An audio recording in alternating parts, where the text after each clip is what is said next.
میں آپ سے یہ بھی پوچھنا چاہوں گا کہ جو منسٹر صاحب ہیں جس کی آپ آج آپ نے ان کی تقریر بھی سنی ہے، تو ان کی جب تقریر سنتے ہیں تو بہت ہی ایسا لگتا ہے کہ وہ کانوں میں رس گول رہے ہوتے ہیں، لیکن ایکچولی وہ فار فرام ریالٹی ہوتے ہیں. جو گراؤنڈ ریالٹی میں کام ہو رہا ہوتا ہے اس سے بڑی دور چلے جاتے ہیں، اور یا تو وہ اپنی ہی تعریف کیے جاتے ہیں، اپنے ہی معاملات بتاتے جاتے ہیں کہ میں نے زندگی ایسے گزاری، اور آئل اینڈ گیس سیکٹر کے حوالے سے جو ہمارے مسائل ہیں اس پہ فوکس نہیں ہو پاتے. تو آپ جب وہاں پہ گئے تو کیا آپ نے سنا، کیا دوسرے لوگوں سے آپ نے کیا سنا جو وہاں پہ آڈینس تھی، آپ کا کافی انٹریکشن ہوا؟ تو میں یہ جاننا چاہوں گا کہ آپ سینس بتائیں اس پوری آج کے پورے دن کی کاروائی کا، کہ ایکچولی سینس کیا ہے، بالکل نچوڑ کیا ہے. بالکل ٹھیک ہے سر، بڑا امپورٹنٹ آپ کا یہ کویشچن ہے، اور جس اینگل سے آپ نے اس کویشچن کو فریم کیا یہی سب کے لیے توجہ کا مرکز ہے. جو میں نے آج اٹینڈ کی 30th اینول ٹیکنیکل کانفرنس، بڑی امپورٹنٹ یہ کانفرنس ہوتی ہے، اس سال کچھ تاخیر سے ہوئی. اس کانفرنس میں پاکستان کی تمام ENP کمپنیز، ان کی ٹیمز، اس کے ساتھ غیر ملکی کمپنیاں جو ابھی تک پاکستان میں اکا دکا رہ گئی ہیں، ان سب کے ٹیمز وہاں موجود تھیں، ٹیکنیکل سٹاف تھا، اس کے ساتھ ڈرلنگ سروسز کی کمپنیاں تھیں، اور ایک اچھا ایک وہاں پہ پیشن تھا کمپنیز کے اندر کہ پاکستان کے اندر ڈفرینٹ جو اپارچونیٹیز کمنگ ڈیز میں آ رہی ہیں تو اس میں ان سب کمپنی کو کام کرنے کا موقع ملے گا. بالخصوص جو مجھے وہاں پتہ چلا کہ جون میں پاکستان کی ہسٹری کا سب سے بڑا بڈنگ راؤنڈ ہونے جا رہا ہے. اچھا. آف شور ڈرلنگ کا.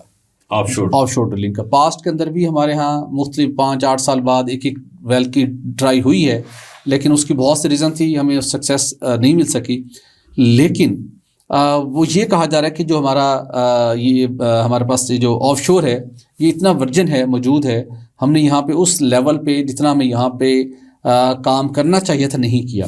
تو پروسیس انیشیٹ ہو گیا ہے. جون میں تقریباً 40 جو بلاک ہے وہاں پہ ان کی بڈنگ راؤنڈ مکمل کر کے ایلوکیٹ کیا جائے گا.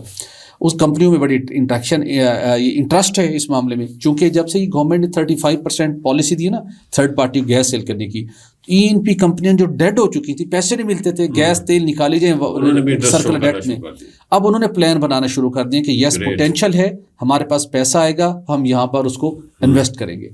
تو ڈرلنگ سروسز کی کمپنی بھی ایکٹیو ہو گئی ہیں، انٹرنیشنل انویسٹر بھی آ رہے ہیں. ایک تو یہ بڑے ان کے لیے کشش کا باعث تھا. دوسرا تقریباً 35 کے 40 بلاک جو ہے وہ آن شور کے بھی بڈ ہونے جا رہے ہیں. تو ایک بڑی ایکٹیویٹی ہمیں کمنگ ڈیز میں دکھائی دے گی. لیکن جو سب سے انٹرسٹنگ پوائنٹ تھا وہاں پہ تھا وفاقی وزیر پیٹرولیم ڈویژن ڈاکٹر مصدق ملک صاحب کا شہر آفاق خطاب. اچھا. میں نے بھی سننا شروع کیا. وہاں پہ ہال کے اندر سب لوگ بیٹھے ہوئے تھے، اور رائٹ لیفٹ میں ایک ایسی جگہ پہ بیٹھا جو کہ میڈیا سیکشن کے لیے اس کو فکس نہیں کیا گیا، میڈیا کے لیے ایک سیپریٹ جگہ تھی بیٹھنے کی. تو میں نے وہاں بیٹھا، میں نے کہا ذرا اس سے ہٹ کے بیٹھا جائے، یہ آس پاس لوگ بیٹھے ہوتے ہیں، ان کی طرف نا ان کی فیل یہ کیا فیل کریں، پلس ان سے ملیں گے. خطاب کر رہے ہیں مصدق ملک صاحب، امریکہ کی 1990 کی سن 2000 کی انہوں نے کہانیاں اپنی سکسیس سٹوریز ان کی زندگی میں ہیں، لیکن جہاں پہ وہ ریلیٹ نہیں کرتی تھی باتیں وہ کرتے جی وہ انہوں نے کی وہاں پہ، اور سب لوگ بات کر رہے تھے کہ انہوں نے کہا کہ ہم ایک دفعہ میں ایز اے کنسلٹنٹ کام کر رہا تھا، پیسے بھی بہت ملتے تھے، تو ہم نے لوگوں کو ہائر کرنا تھا، تو ہم ان کو ڈھونڈ رہے تھے جو ایک دفعہ انٹرویو میں اپیئر ہوئے ناکام ہو گئے، دوسری دفعہ اپیئر ہوئے ناکام ہو گئے، تیسری دفعہ اپیئر ہوئے ناکام ہو گئے. ہم نے ان لوگوں کو ڈھونڈ رہے تھے کہ ہر مرتبہ وہ ناکام ہوتے ہیں وہ پھر بھی آ جاتے ہیں، تو ہمیں ایسے لوگ چاہیے تھے.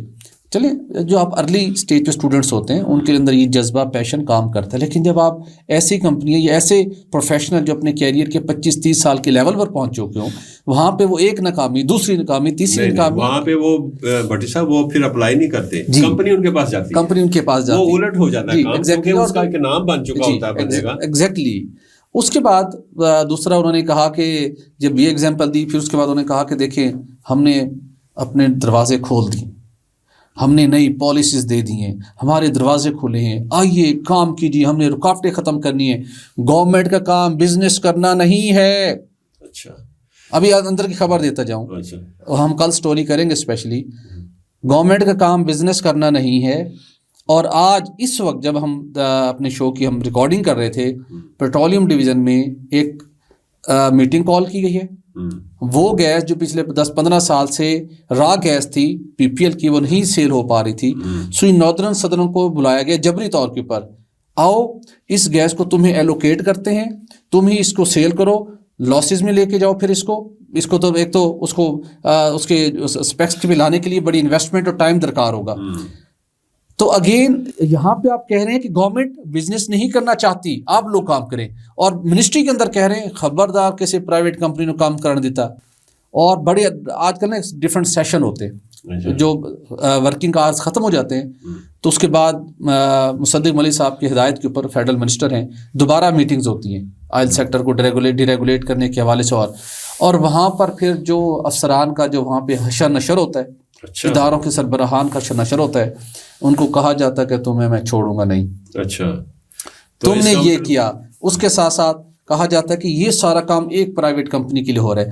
مطلب آپ جو دروازے کھول رہے ہیں وہ دروازے جب بند کرتے ہیں منسٹری کے، وہاں پر آپ کسی کو کام کرنے کی اجازت نہیں دینا چاہتے، اور وہاں پہ آپ کے اچھا یہ میں نے سب لوگ کہہ رہے تھے باہر آ کے بھی کہ کہتے ہیں یار ہم تو منسٹری جاتے ہوئے ہمیں فیئر ہے ہمارے اندر نا، جس طریقے سے وہ سم ٹائم ریئیکٹ کرتے ہیں، افسران ڈرتے ہیں. میں نے پہلے بھی پوائنٹ آؤٹ کی تھی کہ مصدق ملک صاحب بہت اچھے ایک اوریٹر ہیں، ان کو بات کرنے کا فن حاصل ہے، لیکن لوگ ڈرتے ہیں ان سے. اب ان کو اپنی اس چیز کو دور کرنا چاہیے. لوگ فیل کرتے ہیں کہ ہمیں ڈس رسپیکٹ کیا جائے گا، ہمیں ہیومیلیٹ کیا جائے گا. یہ مارکیٹ کے اندر امپریشن ہے، مصدق ملک صاحب کو اس امپریشن کو ختم کرنے کی ضرورت ہے. خالد صاحب بالکل صحیح فرمایا. آنریبل منسٹر صاحب جو ہیں ان کے بارے میں مبینہ طور پہ یہ بتایا جاتا ہے کہ وہ افسران کے ساتھ بڑا ڈیروگیٹری ان کا بیہیویئر ہوتا ہے سم ٹائمس. اور دوسری بات یہ ہے کہ جو آپ نے ابھی فرمایا کہ وہ کہہ رہے تھے کہ جی ہم اوپن اپ کر رہے ہیں، بھائی اوپن اپ کیا کیا آپ نے؟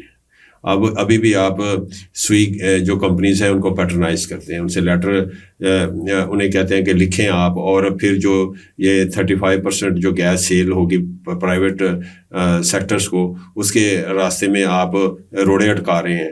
اور پھر دیکھیں نا ایل این جی سیکٹر کی کیا حالت ہے. L N G sector highly regulated ادارہ ہے، یعنی ایریا ہے، اور یہ سارا لاس میں جا رہا ہے. یہ نون لیگ کی نے یہ کنسیو کیا تھا، اس کو مٹیریلائز کیا، لیکن ہمارے لیے وہ وائٹ ایلیفینٹ بن گیا ہے. آپ اس کو ایل این جی سیکٹر کو پرائیویٹائز کریں نا، ڈی ریگولیٹ کریں. کس نے منع کیا ہے؟ تو آپ کیوں نہیں کرتے؟ اور سوئی صدرن کا دیکھ لیں لاس میں ہے، سوئی نادرن لاس میں ہے. پھر آپ نے سوئی صدرن کو بزنس دیا ہوا ہے، ایل پی جی کا امپورٹ کرنے کا بزنس دیا ہے، بیچنے کا بزنس دیا ہوا ہے. تو آپ کیسے کہہ سکتے ہیں، کلیم کر سکتے ہیں کہ جی ہم جو ہے وہ ابنڈن کر رہے ہیں بزنس، گورنمنٹ لیول پہ ہم ختم کر رہے ہیں بزنس؟ آپ تو انکریج کر رہے ہیں، ابھی بھی انکریج کر رہے ہیں. تو یہ نہیں کہ آپ کے ایکشنز جو ہیں، آپ کے جو ورڈز ہیں ان کے ساتھ میچ ہی نہیں کرتے. تو آپ کیسے ایک اتنے بڑے پلیٹ فارم پہ جا کے اس قسم کی تعداد سے بھری ہوئی بات کرتے ہیں؟ جس کو یہ ختم کرنے جا رہے ہیں نا خالد صاحب، آج میری بات لکھیے گا، اگر یہ رہتے ہیں جو کیبنٹ شفل کے بعد اگر کنٹینیو کرتے ہیں، ظاہر ہے گورنمنٹ پرائم منسٹر نے ڈیسائیڈ کرنا ہے، اور جو پالیسی یہ لانا چاہ رہے ہیں، پی ایس او نے ختم ہو جانا ہے. آج انہوں نے اس بات کا وہاں اشارہ بھی دیا، انہوں نے کہا جی ہم اس سیکٹر کو آج ڈیلی شام کو میٹنگز بھی اس لیے وہ کرتے ہیں، جلدی کریں، ڈی ریگولیٹ کرنا ہے. انیشلی کیپ ہوگا، انہوں نے کہا جی کہ ہم یہ کرنے جا رہے ہیں، کمپنی آپس میں لڑائی کریں گی، کمپٹیشن ہوگا. اس کے بعد جو جتنا سستا مال بیچنا چاہتا ہے بیچے،